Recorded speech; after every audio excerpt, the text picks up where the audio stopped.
but I've only got 50,000 words to go before the end of NaNoWriMo. I thought that it'd be easy. Alright, it is day 2 of NaNoWriMo. My name is Evil Mur. I'm here to give you terrible writing advice, especially during the month of NaNoWriMo.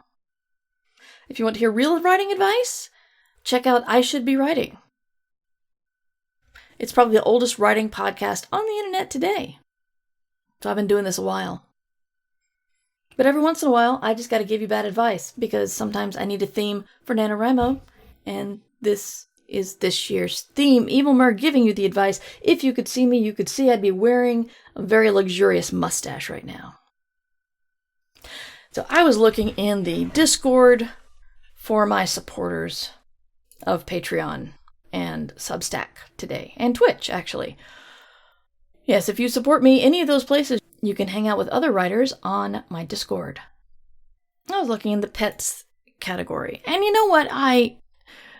There's a myth, or, maybe not myth, just, it's common thought that authors prefer cats as their familiars.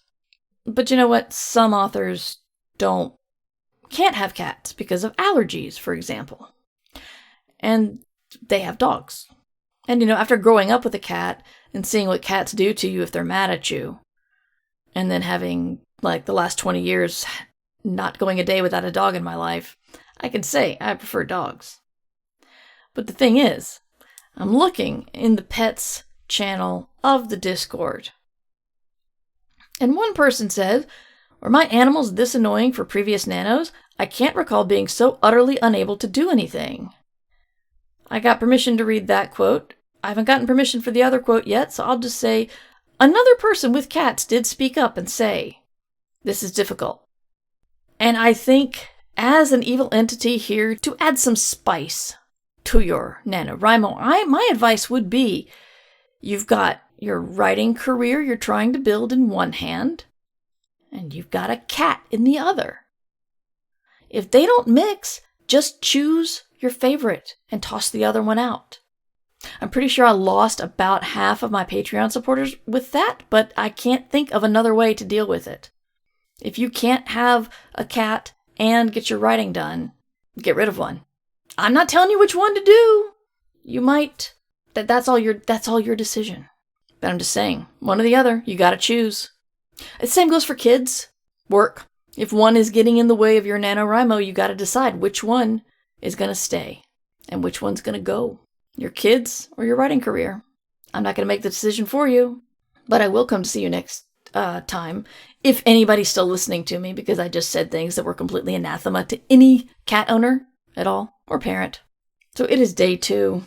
At the end of the day, you should have 3,333 words. It is the beginning of day 2 for me, and so I haven't written yet. I'll update my word count tomorrow. My word count is still what it was yesterday, which is about 2,000. But I'll see you tomorrow. Evil Mur out.